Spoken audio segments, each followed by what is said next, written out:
Hello बच्चों, कैसे हैं आप लोग। मैं आप लोगों को आज बेसिक नॉलेज बायोलॉजी के बारे में बताने जा रहा हूँ कि जीवों का निर्माण कैसे होता है, जीव विज्ञान क्या है, इसके बारे में आज आपको बताएंगे और ये आपको सीखने को मिलेगा। चलिए शुरुआत करते हैं। जैसा कि यहाँ लिखा हुआ है बायोलॉजी। बायोलॉजी का मीन्स होता है जीव विज्ञान। ठीक है, फिर हमने यहाँ पर लिखा है कि biology, bio plus logos. Bio का मतलब होता है जीव और लॉगस का मतलब होता है स्टडी, यानी अध्ययन होता है। ठीक है, फिर यहाँ हमने देखा जीवों का अध्ययन ही जीव विज्ञान कहलाता है। ठीक है, अब यहाँ पे देखिए एक शब्द दिया गया है जीव।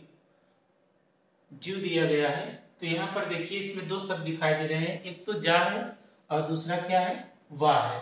तो जा से क्या हो गया, जंत, और वाह से क्या हो गया, वनस्पति। मेरे कहने का मतलब ये है कि पूरी पृथ्वी पे केवल ये ऐसे ही दो हैं, एक जंतु और एक वनस्पति। यही केवल सजीव हैं जो जीव विज्ञान के अंतर्गत अध्ययन किए जाते हैं। बात समझ में आई। Biology, bio plus logos. Bio का मतलब जीव, लॉगस का मतलब स्टडी, अध्ययन। जीवों का अध्ययन ही जीव विज्ञान कहलाता है। फिर यहाँ हमने शब्दों को तोड़ा है बेटा। यहाँ देखिए जीव है तो जा है और प्लस क्या है, वाह है। तो जा से जंत और वाह से वनस्पति। ठीक है, आगे बढ़े, नोट कर लीजिए।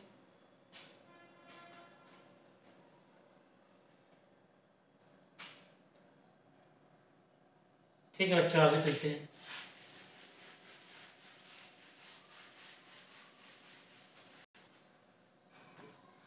और यहाँ पर आता है कि जीव विज्ञान शब्द का प्रयोग सर्वप्रथम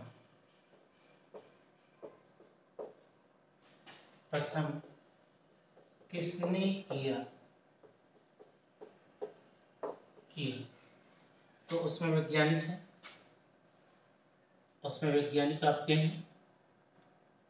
एक तो है लैमार्क, एक तो लैमार्क है, लैमार्क एवं ट्रेविरेनस। लैमार्क एवं ट्रेविरेनस। ठीक है, कितने में किया था, 1802 में, 1802 में। फिर अगला क्वेश्चन आपका बनता है कि जीव विज्ञान के जनक, जीव विज्ञान के जनक कौन है, जीव विज्ञान के जनक कौन है। तो यहाँ आपका आंसर हो जाएगा बच्चों अरस्तु। अरस्तु हो जाएगा, जिसको हम इंग्लिश में बोलते हैं एरिस्टोटल। एरिस्टोटल बोलते हैं। बात समझ में आई।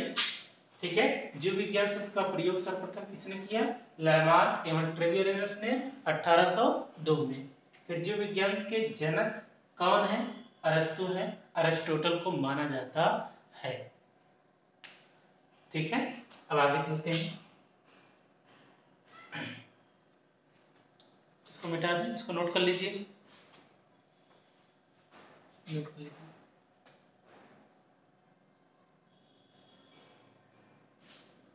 हो गया, हो गया बच्चों, चले।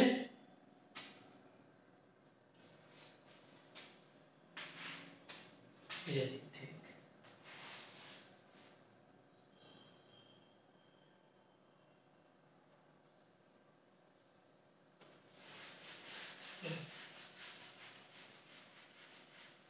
अब हमें ये जानना है कि आखिर जीवों का निर्माण कैसे होता है। ठीक है, जीवों का निर्माण कैसे होता है। मान लीजिए किसी भी वस्तु का अगर निर्माण करना होता है तो क्या करना होता है कि पहले सबसे छोटी छोटी चीजें क्या होती हैं कि आपस में उसको जोड़ते हैं, उसको जोड़ने के बाद एक बड़ी चीज बनती है। तो उसी प्रकार से जीवों का निर्माण भी इसी प्रकार से हुआ होगा। तो आइए जानते हैं बायोलॉजी के द्वारा, ठीक है, आप लोग को सिखाते हैं कि जीवों का निर्माण कैसे होता है। ठीक है, चलिए बताते हैं, इधर ध्यान दीजिए बच्चों। जैसे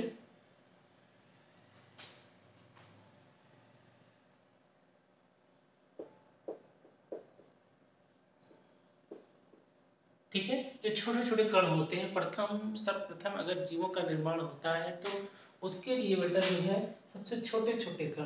तो जब यहाँ पर परमाणु, सर्वप्रथम क्या होगा, परमाणुओं का निर्माण होगा। तो जब कई परमाणु मिलते हैं तो क्या बनेगा, अणु बन जाएगा। ठीक है, क्या बन जाएगा, अणु बन जाएगा। और जब कई अणु मिलते हैं तो क्या बनेगा, कोशिका। क्या बनेगा, कोशिका। ठीक है, क्योंकि कोशिका जीवन की सबसे छोटी इकाई है। ठीक है, जब कई परमाणु मिले तो क्या बना, अणु। जब कई अणु मिले तो क्या बना, कोशिका। और इसी प्रकार से जब कई कोशिकाएं आपस में संगठित होकर मिलती हैं तो क्या बनता है, ऊतक। और ऊतक के संगठन को क्या कहते हैं, अगर कई ऊतक आपस में मिल जाए तो क्या कहेंगे उसे, अंग। क्या कहेंगे, अंग। ठीक है, उसी प्रकार से जब कई अंग आपस में मिल जाते हैं तो क्या बनेगा, अंग तंत्र। क्या बन जाएगा बच्चों, अंग तंत्र। जब कई अंग तंत्र मिलते हैं तो उसी प्रकार से एक जीव का निर्माण हो जाता है, या शरीर का निर्माण होता है। ठीक है, हालांकि सभी जीवों में जो है ऊतक या अंग तंत्र या फिर जैसे अंग का निर्माण जो है इस प्रकार से सभी जीवों में नहीं देखने को मिलता, क्योंकि सभी जीवधारी एक समान नहीं है। जो जीवधारी जिस प्रकार से है उसकी संरचना भी उसी प्रकार से हुई है। ठीक है, तो चलिए इसको इंग्लिश में भी लिख देते हैं। तो इसको हम बोलते हैं बेटा एटम। ठीक है, जब कई एटम आपस में मिलते हैं तो क्या बन जाएगा बेटा, मॉलिक्यूल्स। क्या बन जाएंगे, मॉलिक्यूल्स बन जाएंगे। जब कई मॉलिक्यूल्स मिलेंगे तो क्या बनेगा, सेल बनेगा। क्या बनेगा, सेल। सेल बन जाएगा। ठीक है, और जब कई सेल आपस में कंबाइंड हो जाएंगे तो क्या बन जाएगा, टिश्यू बन जाएगा। और जब कई टिश्यू आपस में मिलेंगे तो क्या बनेगा, ऑर्गन बन जाएगा। और जब कई ऑर्गन आपस में मिलते हैं तो क्या बन जाएगा, ऑर्गन सिस्टम। क्या बन जाएगा, ऑर्गन सिस्टम। क्या बनेगा, ऑर्गन सिस्टम। और जब कई ऑर्गन सिस्टम आपस में कंबाइंड होते हैं तो क्या बन जाएगा, एक बॉडी बन जाएगी। क्या बन जाएगी, एक बॉडी का निर्माण हो जाएगा। अब वो चाहे वो प्लांट हो और चाहे वो जो है जंतु हो। ठीक है, एनिमल्स हो। ठीक है, तो देखो यहाँ पर एक बार फिर से ध्यान दो। जब कई एटम आपस में मिलते हैं तो क्या बनते हैं, अणु। जब कई अणु आपस में मिलते हैं तो क्या बनता है, कोशिका। जब कई कोशिकाएं आपस में मिलती हैं तो क्या बनता है, ऊतक। जब कई ऊतक आपस में मिलते हैं तो क्या बनता है, अंग। जब कई अंग आपस में मिलते हैं तो क्या बनता है, अंग तंत्र। जब कई अंग तंत्र आपस में मिलते हैं तो क्या बनता है, जीव या फिर शरीर बन जाती है। ठीक है, उसी प्रकार से इंग्लिश में क्या है कि एटम कंबाइंड होते हैं तो मॉलिक्यूल्स बनता है, और मॉलिक्यूल्स कंबाइंड होता है तो सेल बनता है। जब सेल कंबाइंड होता है तो टिश्यू बनते हैं। जब टिश्यू कंबाइंड होते हैं तो ऑर्गन बनता है। जब ऑर्गन कंबाइंड होते हैं तो ऑर्गन सिस्टम बन जाते हैं। जब ऑर्गन सिस्टम कंबाइंड होते हैं, ठीक है, तो बन जाती है आपकी बॉडी, बन जाती है, एक शरीर का निर्माण हो जाता है। ठीक है, नोट कर लीजिए।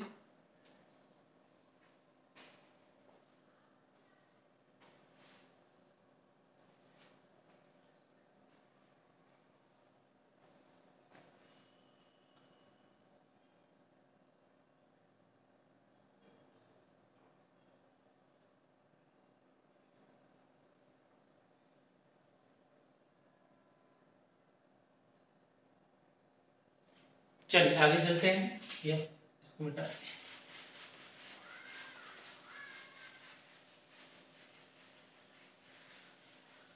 अब यहाँ आपको बेटा समझ में आ गया कि किसी भी जीव का निर्माण कैसे होता है। मैं आपको बताया कि जब छोटे छोटे कण आपस में कंबाइंड होते हैं तो एक परमाणु बन जाता है, परमाणु के बाद अणु बन जाता है, अणु के बाद क्या बनता है, कोशिका बनता है, कोशिकाओं के बाद जो है ऊतक, और ऊतक के बाद अंग, और अंग के बाद अंगतंत्र, अंगतंत्र के बाद जो है बन जाता है आपका पूरी की पूरी बॉडी बन जाती है, पूरा शरीर बन जाता है।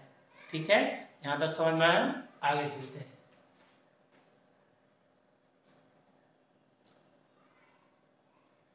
अब आपको बेटा हम बताते हैं कोशिका के बारे में। ठीक है, किसके बारे में? कोशिका के बारे में बताते हैं। किसके बारे में? कोशिका के बारे में, और इसे इंग्लिश में सेल कहते हैं। जैसा कि आप सभी लोग जानते ही हैं कि हमारे शरीर का निर्माण छोटी छोटी कोशिकाओं से मिलकर बना हुआ है। इसीलिए कहा गया है कि जीवधारियों की सबसे छोटी इकाई क्या होती है? कोशिका होती है। ठीक है, तो कोशिका की परिभाषा हम लिख सकते हैं यहाँ पर कि कोशिका किसी भी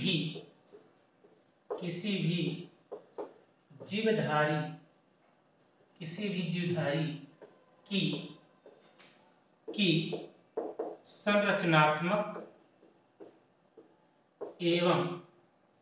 संरचनात्मक एवं क्रियात्मक इकाई है। कोशिका किसी भी जीवधारी की संरचनात्मक एवं क्रियात्मक इकाई है।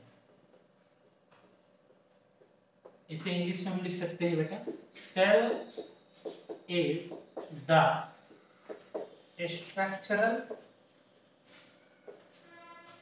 structural and functional unit of life। तो कोशिका किसी भी जीवधारी की संरचनात्मक एवं क्रियात्मक इकाई है। संरचनात्मक का मतलब होता है कि किसी भी बॉडी की निर्माण भी करती है, और क्रियात्मक का मतलब होता है कि बॉडी का निर्माण करके उसमें कार्य भी करती है। जैसे आपने भोजन खाया, तो भोजन खाने के बाद क्या होता है? उसका पाचन हो जाता है। ठीक है, तो उसका पाचन कौन करता है? कोशिकाएं ही करती हैं। ठीक है, तो जो कोशिकाएं जो आपस में मिलकर जो है उसका पाचन करती हैं। तो यहाँ पर देखिए, संरचनात्मक एवं क्रियात्मक। संरचनात्मक का मतलब होता है ये किसी भी ढांचे का या किसी भी बॉडी का क्या करेंगे? फॉर्मेशन करेंगे। फॉर्मेशन करने के बाद उसमें क्या करते हैं? क्रिया भी करती रहती है। और प्राणी जब तक जीवित रहता है तब तक उसके शरीर में ये क्रियाएं चलती रहती है। यानी कि cell is the structural and functional unit of life.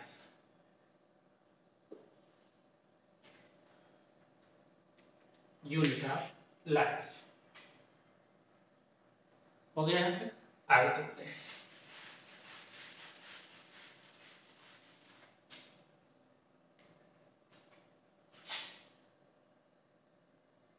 अब यहां पर हम जान सकते हैं।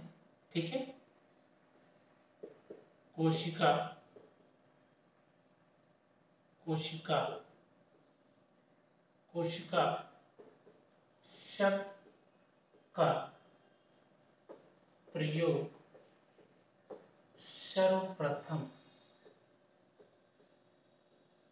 शब्द का प्रयोग सर्वप्रथम रॉबर्ट हुक ने किया। कोशिका शब्द का प्रयोग सर्वप्रथम रॉबर्ट हुक ने किया। दूसरा पॉइंट आपका आ जाएगा, कोशिका की खोज